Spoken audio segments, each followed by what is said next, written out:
Well, it's certainly true that every dark cloud has a silver lining, right? At least that's the nonsense some idiot once said. What are some undeniable conclusions that we can make about the Nikon D5 now that the reports are rolling in confirming what I said? Certainly so, the autofocus speed is better, which is absurd, on the Nikon D4, D4S than it is on the Nikon D5. I wonder if Nikon actually rolled out the D5 to meet the needs of the Olympics. But that's not an undeniable conclusion. What is undeniable is that it is certainly the case that the base ISO performance on the Nikon D5 is horrific. Now, something that basically every camera manufacturer has done, including Nikon and Canon, not so much Fuji, not that I'm praising Fuji in this respect, however, they've not really been guilty of this like Nikon has. As I've stated, every camera company always has at least 2 generations of new crud to roll out. They're never going to give you the latest and greatest. They always have to have stuff that they're working on that they plan on rolling out. And that's fine. If Nikon or Canon made a perfect camera, and there have been a few that have been, fairly perfect, like the D4, the D3, the Nikon D810, then you really, these cameras, of course, command a premium. You wouldn't want,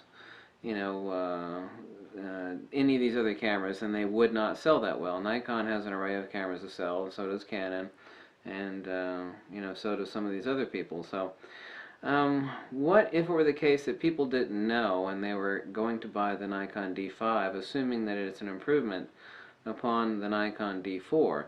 Now people think, and it is true, but it is only partially true, that the D4 and the D5 are meant to be low light, high ISO performers for sports and action.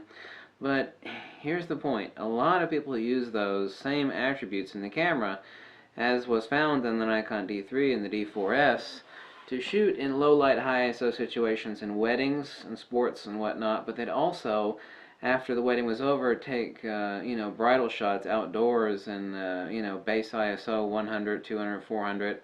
And this is the issue, that the Nikon has provided a spectrum of use that is not in step with the Nikon D4, D4S.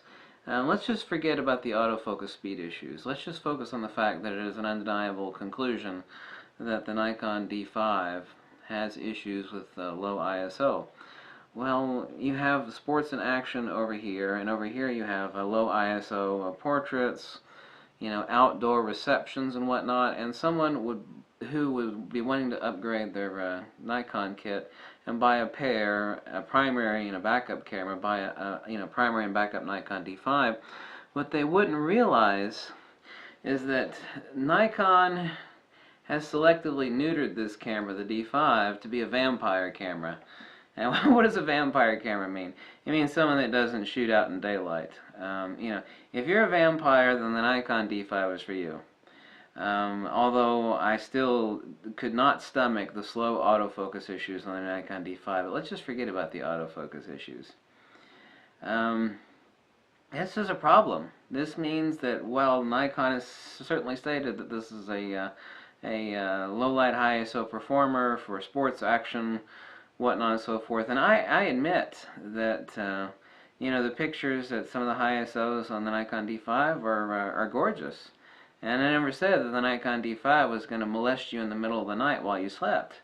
But here's the problem. The Nikon D4, the spectrum of use up here, we have weddings, outdoor receptions, portraiture, and over here we have low light stuff. Well, the Nikon D5 has all the low light stuff. Nikon D5 is a perfect vampire camera.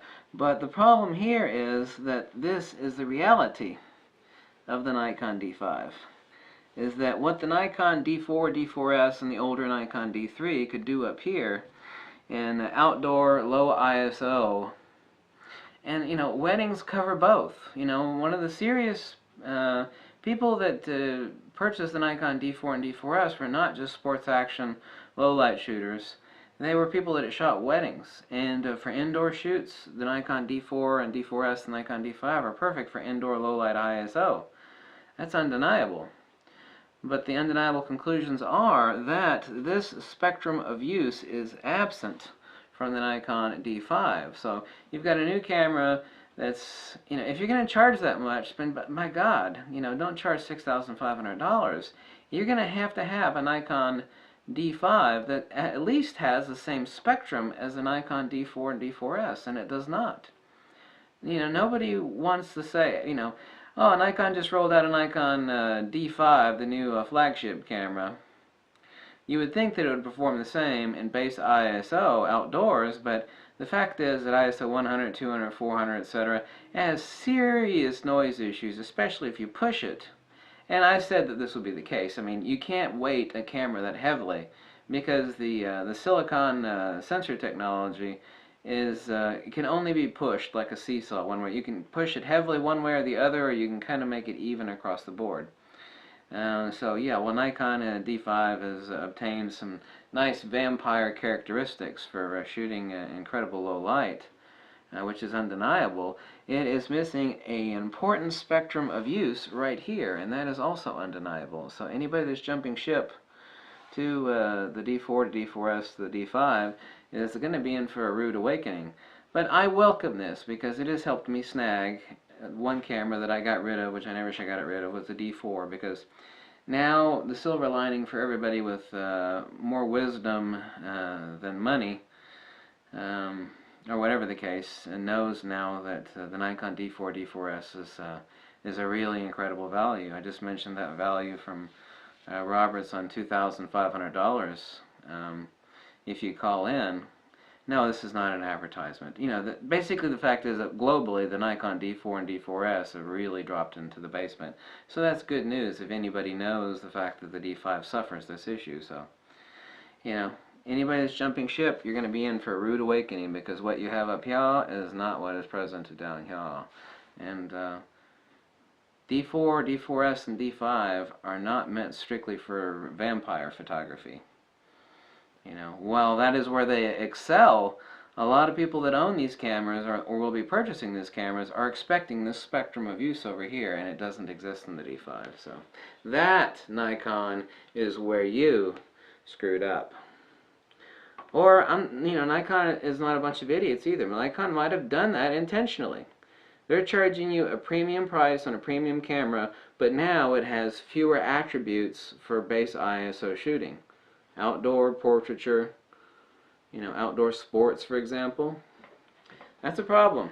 That's not good. So anyway, thanks for watching. Bye.